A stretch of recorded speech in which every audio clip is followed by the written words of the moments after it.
Hi everyone, welcome back to lecture 9 of our DSA series. In today's video, we'll be covering sorting, searching and hashing, which together form a major part of Unit 3. We'll go through all the important sorting algorithms, then move on to searching techniques, and finally understand hashing and collision handling methods. So सबसे पहले start करते हैं हम कि sorting होता क्या है. Sorting is the process of arranging elements in a specific order. मतलब अगर मैं दोनों टाइप की बात करूँ from highest to lowest, from lowest to highest, ascending and descending दोनों हमारे sorting के अंदर आते हैं. ठीक है, सिर्फ ascending को हम sorting नहीं कहते हैं.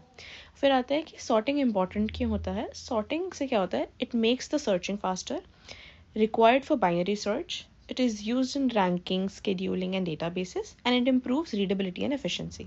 तो ये these are the some of the important कि मतलब हम लोग क्यों sorting कर रहे हैं, because हम बहुत सारी algorithms पढ़ने वाले हैं, तो उससे पहले हमें पता होना चाहिए कि why is it so important. ठीक है, अब सॉर्ट करने से पहले हमारे पास थोड़ी सी टर्मिनोलॉजीज है जो हमें पता होनी चाहिए. दो टर्मिनोलॉजीज आर कि sorting can be divided into further types. ठीक है, वो क्या होता है, सबसे पहले होता है स्टेबल सॉर्ट और अनस्टेबल सॉर्ट. इसको एक्सप्लेन करने के लिए मैं एक एग्जांपल लेती हूँ. पहले ये आपके सामने आ रही है. ठीक है, इस आरे में क्या है, 2 3s हैं. जब मैं सॉर्ट करूँगी, अगर मेरा जो पहले वाला 3 है उसको मैं 3 1 कह दूँ सबस्क्रिप्ट डाल के, और अगर मैं दूसरे वाले 3 को 3 2 कह दूँ, अगर मेरा 3 1 जहाँ है मतलब 3 1 3 2 के पहले ही आता है तो वो स्टेबल हो गया, क्योंकि जो हमारा ऑर्डर रहा एलिमेंट्स का वो सेम रहा. बट अगर बाय चांस स्वैप करते हुए या फिर उसको एलिमेंट को रिप्लेस करते हुए क्या हुआ, मेरा 3 2 का प्रेसिडेंस जो है वो 3 1 से पहले आ गया.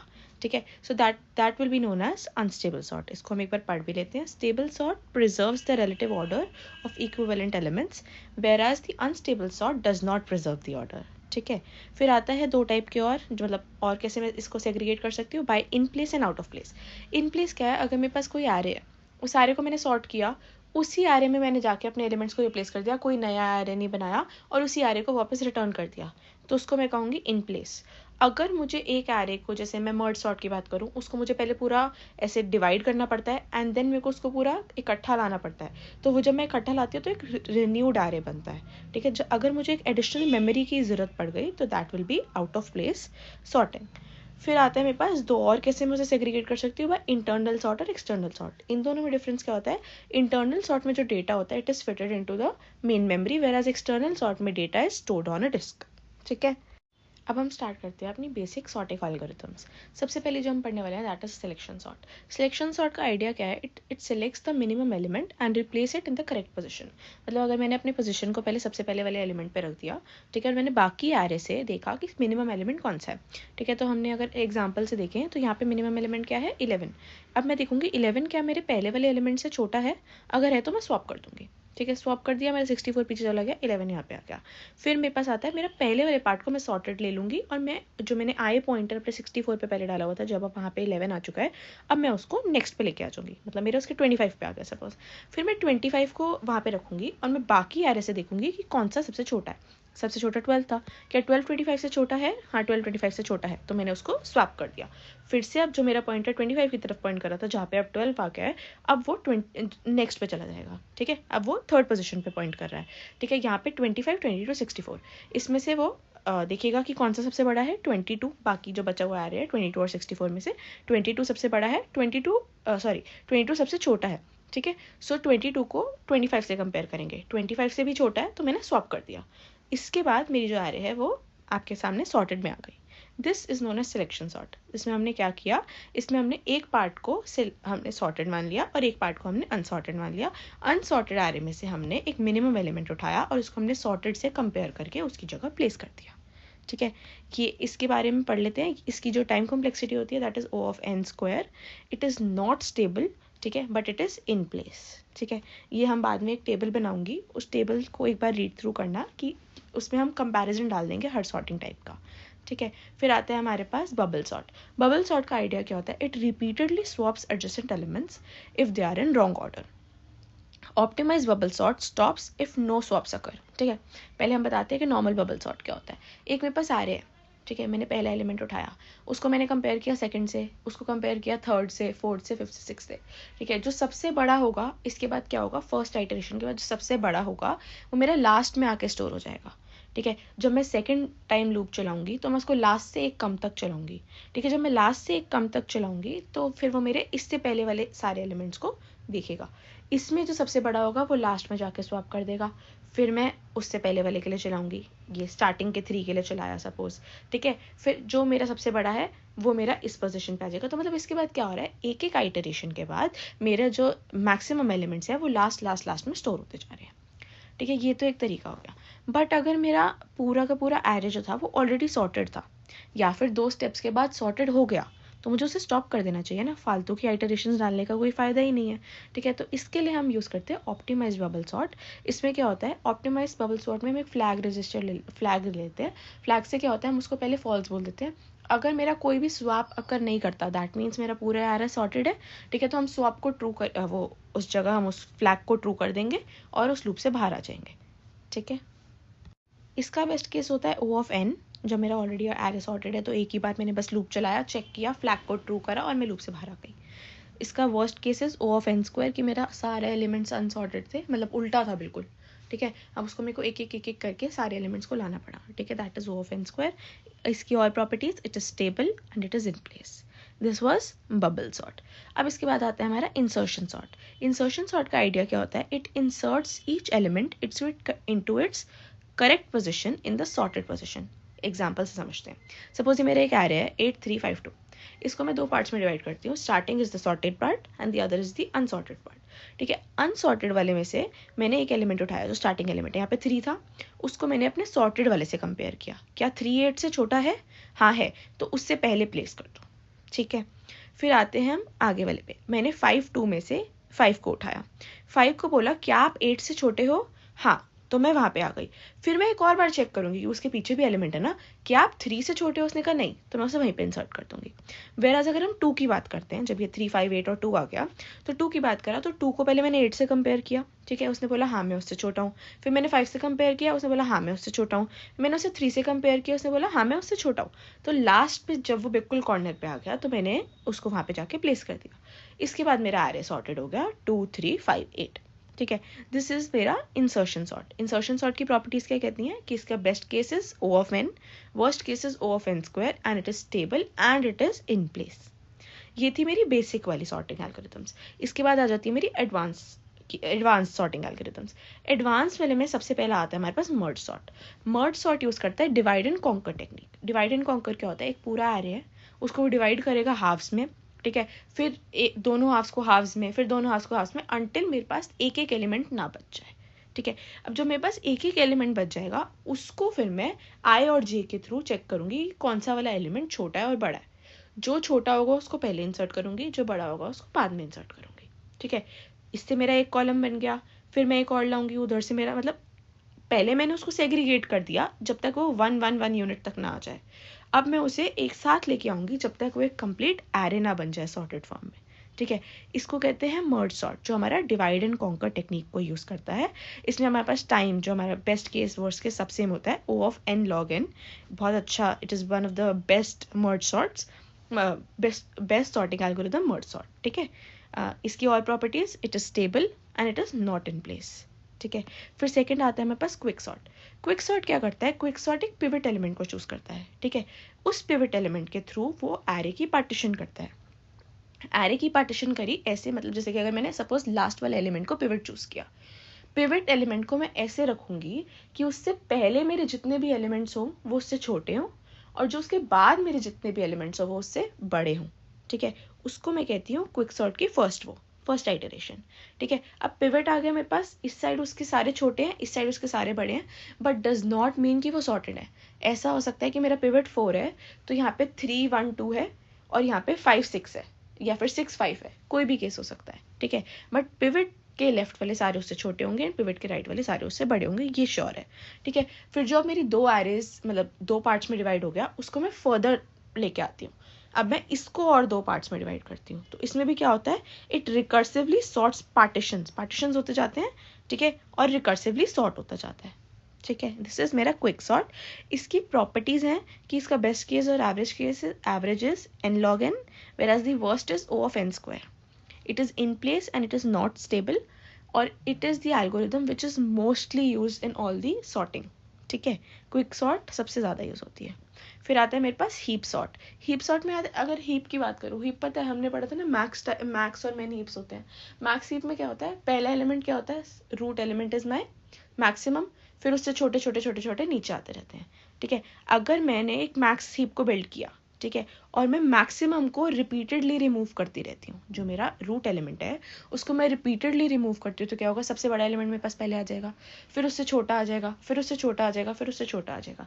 इससे क्या होगा, मेरी एक एरे बन जाएगी, ठीक है, जिसमें सबसे पहला एलिमेंट मेरा जो बचेगा दैट वुड बी सबसे छोटा, एंड जो लास्ट वाला होगा वो होगा सबसे बड़ा। इसको मैं कहती हूँ हीप सॉर्टिंग। मैंने एक मैक्स हीप को यूज़ करके अपने एरे को सॉर्ट कर लिया, ठीक है। इसमें जो टाइम लगता है that is O of n log n, it is not stable and it is in place. फिर आता है हमारे पास third, that is shell sort. Fourth that is हमारा शेल सॉर्ट। शेल सॉर्ट का आइडिया क्या कहता है कि इंसर्शन सॉर्ट विद गैप्स। हम इसमें करते तो इंसर्शन सॉर्ट ही है। इंसर्शन सॉर्ट याद है, हम अपने एरे को दो पार्ट्स में डिवाइड कर देते थे, एक सॉर्टेड और एक अनसॉर्टेड में, ठीक है। अगर मैं अनसॉर्टेड वाले में से जो मेरा स्टार्टिंग एलिमेंट होता था उसको उठाती थी, फिर कंपेयर करती थी सॉर्टेड एरे से, राइट। यहाँ पे भी हम वही करते हैं, बट यहाँ पे हम एक एक एलिमेंट का गैप नहीं लेते, यहाँ पे हम गैप्स को एक्स्ट्रा कर देते हैं। गैप अगर हमारे पास, जैसे मैंने पहले में एक गैप ले लिया 2 2 को, तो मैंने सारे सेकंड पोजीशन के एलिमेंट्स को कर लिया, फिर मैंने सारे फर्स्ट के एलिमेंट्स को कर लिया, और फिर मैंने कंपेयर करके ग्रेजुअली उसको रिड्यूस, मतलब अपने गैप को रिड्यूस किया और अपना शेल सॉर्ट कर दिया, ठीक है। इसकी प्रॉपर्टीज क्या है, it is faster than insertion sort but it depends upon the gap sequence, ठीक है। दैट इज हमारा शेल सॉर्ट।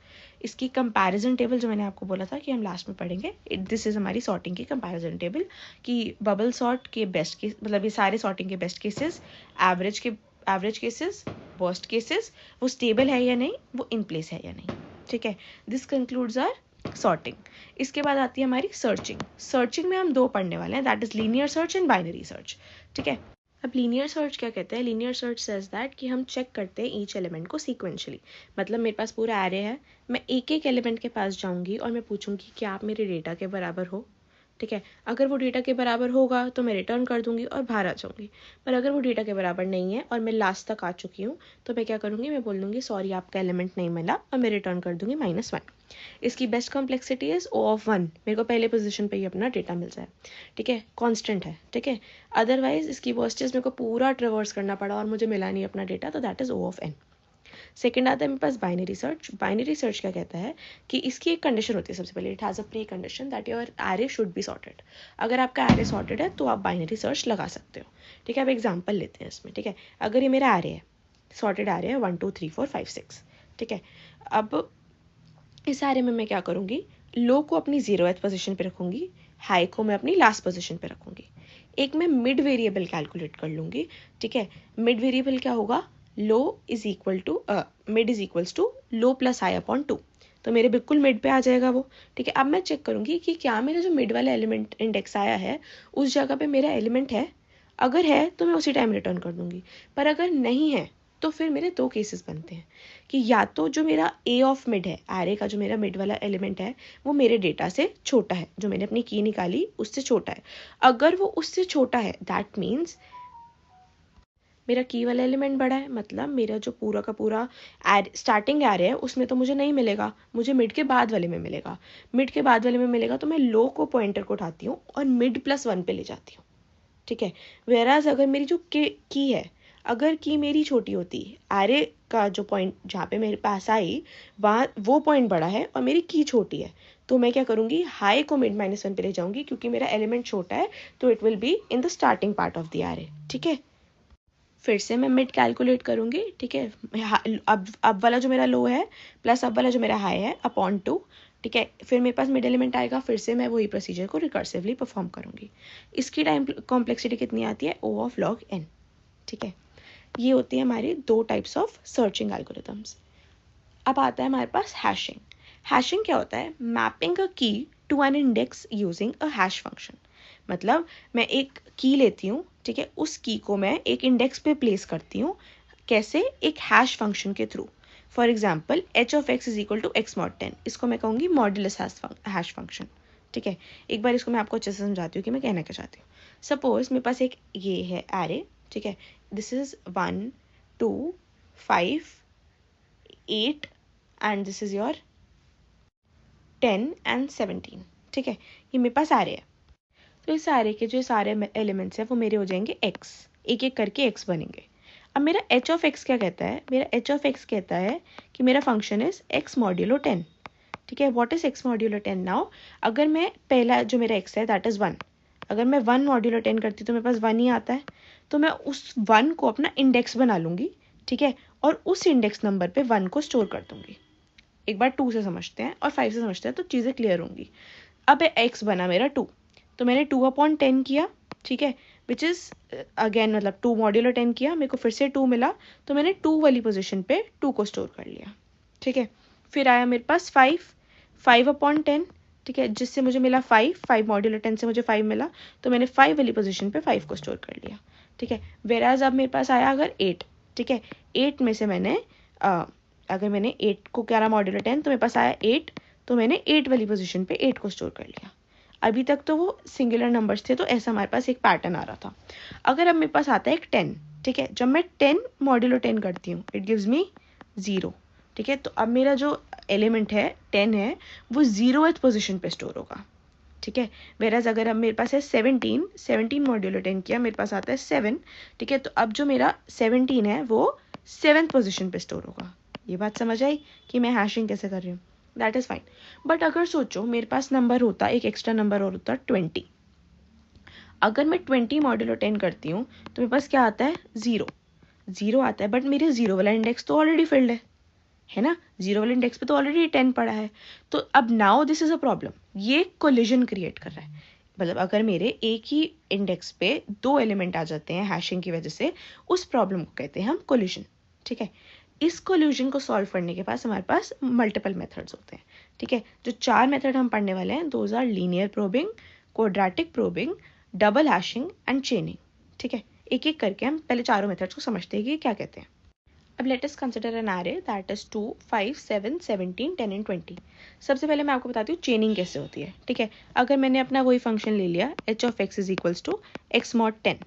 ठीक है, ये ले लिया, तो मेरे पास क्या आएंगे इंडेक्सेस? 2 के लिए 2, 5 के लिए 5, 7 के लिए 7, 17 के लिए भी 7, 10 के लिए 0 और 20 के लिए भी 0।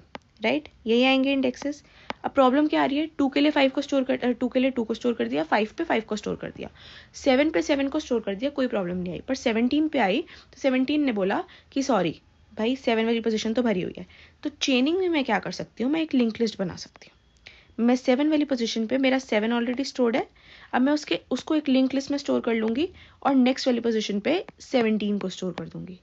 ठीक है, ऐसे मैं चेन बना सकती हूँ of elements at the same index. ठीक है, एक बार 0 के केस में भी देख ले, लाइक अगर मेरे पास 10 है, 10 मॉड्यूलो 10 किया, 0 आया, स्टोर कर दिया, कोई प्रॉब्लम नहीं है, अभी 0 में कुछ नहीं था। 20 को किया तो प्रॉब्लम आ गई, राइट, क्योंकि ऑलरेडी वहाँ पे हमारे पास 10 स्टोर्ड है। तो अब मैंने क्या किया? एक लिंक लिस्ट बना दी, चेन बना दिया। ठीक है, इसको कहते हैं chaining. It is a method to मतलब रेजोल्यूशन टेक्निक है कोलिजन की। ठीक है, और each index stores a link list, there is no overflow and extra memory use होती है इसमें। ठीक है, दिस इज मेरी चेनिंग। अब आता है मेरे पास कि एक मेरा अब आता है लीनियर प्रोबिंग। लीनियर प्रोबिंग क्या कहता है कि अगर मेरे पास 7th वाली पोजीशन भर गई, ठीक है, तो उसके नेक्स्ट पे चले जाओ, 8 को देख लो, 8 खाली है तो 8 पे डाल दो, 8 खाली नहीं है तो 9 पे चले जाओ, 9 खाली नहीं है तो 10 पे चले जाओ। सपोज अगर साइज ही 10 है, ठीक है, मेरा 1 और 2 सपोज खाली है और मेरे 7, 8, 9, 10 खाली नहीं है, तो वो 10 के बाद कहता है मॉड्यूलो साइज करके ऊपर चले जाओ। अगर मेरा 10 साइज था तो 10 मॉड्यूलो 10 मुझे 0 देगा, फिर मैं 0th पोजीशन पे जाके चेक करूंगी 0th पे कुछ है। सपोज 1 पे नहीं था हमारे पास, राइट, हमने 1 और 2 पे नहीं था ना हमारे पास, तो अब हमने 1 हमारे पास खा लिया तो हमने 1 पे डाल दिया। एक एक मेरे को लीनियरली आगे बढ़ के देखना पड़ता है कि मेरे पास कौन सी जगह खाली है, इसको कहते हैं लीनियर प्रोबिंग। अब इससे क्या हो रहा था, अगर मैं लीनियर प्रोबिंग से जाऊँ तो एक एक एक्स्ट्रा मेरे पे स्टोर हो रहा है, तो मेरे पास इससे क्या हो रहा है? क्लस्टर्स बन रहे हैं, एक गुच्छा बन रहा है, राइट। तो इसको ठीक करने के लिए आई मेरे पास क्वाड्रेटिक प्रोबिंग। क्वाड्रेटिक प्रोबिंग ने क्या कहा, अगर मैं 7th वाली पोजीशन पे थी, 7th के बाद 8th पे जाओ, 8th के बाद 9 पे मत जाओ, आई स्क्वायर पे जाओ, मतलब 1 को करा पहले, अब 2 की जगह 2 स्क्वायर को कर दो, मतलब 8 की जगह अब आप 9, 10, 0, 1 पे चले जाओ 4 पोजीशन के बाद। ठीक है, अगर 1 भी खाली नहीं है तो क्या करो, अभी हमारे पास 1 खाली था, यहाँ पे सही है, बट अगर 1 खाली ना होता तो मैं क्या करती, मैं 7 से 3 स्क्वायर को ऐड कर देती, मतलब दैट इज़ 9। 7 के बाद मैं 8 पे जाती, 9 पे, 10 पे, फिर ऊपर जाके 1 पे, 2 पे, 0 पे, 1 पे, 2 पे, 3 पे, 4 पे, और जहाँ पे भी मेरे पास आता 5 पे या 6 पे कैलकुलेशन के थ्रू, वहाँ पे जाके मैं अपने एलिमेंट को स्टोर कर देती, चेकिंग की वो जगह खाली है या नहीं। अब यहाँ पे क्या हो रहा था, यहाँ पे सेकेंडरी क्लस्टरिंग हो रही थी, मतलब इतनी दूर दूर अगर मेरे एलिमेंट्स थे तब भी एक क्लस्टर्स तो बन रहे थे ना, छोटे छोटे गुच्छे बन रहे थे पर बन तो रहे थे। इसके लिए आया हमारे पास इस सब का best method, that is double hashing. Double hashing ने क्या किया कि अपने एलिमेंट के पास जाओ, ठीक है, एलिमेंट को स्टोर कर दो, अगर कोई कोलिजन आ जाए तो उसको वापस हैश कर दो, जो भी आंसर आया उसको वापस हैश कर दो। अगर आप उसको वापस हैश करोगे तो आप उस प्रोसीजर को क्या कहेंगे, double hashing. It will resolute the conflict of जो भी हमारा कोलिजन आ रहा है, ठीक है। इसके बाद आता है हमारे पास एक कॉन्सेप्ट जिसको हम कहते हैं लोड फैक्टर। लोड फैक्टर क्या होता है, the number of keys upon the table size. मतलब टेबल साइजेस मेरे पास जो मैक्सिमम इंडेक्सेस कितने आ सकते हैं वो मेरा टेबल साइज हो गया। नंबर ऑफ कीज जो मेरी एरे की लेंथ है। अगर मेरे पास अल्फा जो है वो ज़्यादा आता है, अगर मेरे पास एरे की रेंज ज़्यादा है और टेबल साइज कम है, ठीक है, तो दैट मीन्स मेरे कोलिजन ज़्यादा आएंगे ऑब्वियसली। और अगर मेरे पास लो है तो मेरी वेस्टेड मेमोरी वेस्ट हो जाएगी। अगर मेरे पास टेबल साइज मैंने बढ़ा दिया, ठीक है, नंबर ऑफ एलिमेंट्स मैंने कम रखे, तो क्या होगा, बहुत सारी जगह खाली रहेगी, तो उससे मेरी मेमोरी वेस्ट होगी। मेरा अगर मैंने टेबल साइज ज़्यादा कम कर दिया, ठीक है, और मेरी नंबर ऑफ कीज बड़ी हुई हैं, ठीक है, तो कोलिजन ज़्यादा होंगी, ठीक है। तो इसीलिए कहते हैं अल्फा शुड बी 0.7 के अराउंड। अगर 0.7 के अराउंड होता है तो दैट इज हम कहते हैं कि हाँ ठीक है, लोड फैक्टर हमारा अच्छा है, it's a good load factor, ठीक है। अब ये टाइम कॉम्प्लेक्सिटीज़ की समरी है सारी, एक बार आप रीड कर लेना कि what is the average case and what is the worst case of all the operations of insertions and जो भी हम सर्चिंग कर रहे हैं, ठीक है। अब इसके बाद हम आ जाते हैं 4 हमारे पास वाइवा क्वेश्चन जो हम करने वाले हैं। Why merge sort is preferred for large data. Merge sort में हमने क्या पढ़ा था, मर्ज सॉर्ट हमारा डिवाइड एंड कॉन्कर टेक्निक करता है, उसमें टाइम कॉम्प्लेक्सिटी आती है n log n, सबसे मिनिमम हमारे पास टाइम कॉम्प्लेक्सिटी है, इसीलिए हम उसे लार्ज डेटा के लिए प्रेफर करते हैं। फिर आता है why binary search need sorted array, क्योंकि हम उसमें एलिमेंट के मिड पे जाके चेक करते हैं कि क्या आपसे, अगर मेरी की आपसे छोटी है तो आपसे पहले होगी, अगर मेरी की आपसे बड़ी है तो आपके बाद होगी, ठीक है। अब आपके बाद और आपके पहले मुझे कब पता है, जब आपसे पहले वाले आपसे छोटे हैं और आपके बाद वाले आपसे बड़े हैं, राइट। तो इसीलिए हम बाइनरी सर्च के लिए सॉर्टेड एरे हमें चाहिए। फिर आता है what is the difference between probing and chaining, ठीक है। प्रोबिंग मैंने आपको बताया था लीनियर प्रोबिंग और क्वाड्रेटिक प्रोबिंग, जिसमें हम एक एक एलिमेंट करके जाते हैं, वेराज चेनिंग में क्या होता है, हम एक ही पोजीशन पे लिंक लिस्ट बना देते हैं, ठीक है। फिर आता है what is load factor. Load factor मैंने आपको जस्ट बताया, load factor is equal to the number of keys upon the table size and it should be equal to 0.7, somewhere around 0.7 in order to make हमारा stable, ठीक है। And that completes our lecture 9. We've covered sorting algorithms, searching techniques, and hashing, all the key concepts you need for exams and practice. In the next and the final lecture, we'll move on to graphs, traversals, minimum spanning trees, shortest path algorithms, and disjoint sets. I know it's going to be a very long lecture, not very long, I'll try to keep it concise, but it will be the last chapter, last lecture, and उसके बाद हमारी ये series finish हो जाएगी. So, see you in lecture 10. If you like the video, please like, share and subscribe. Okay, bye-bye.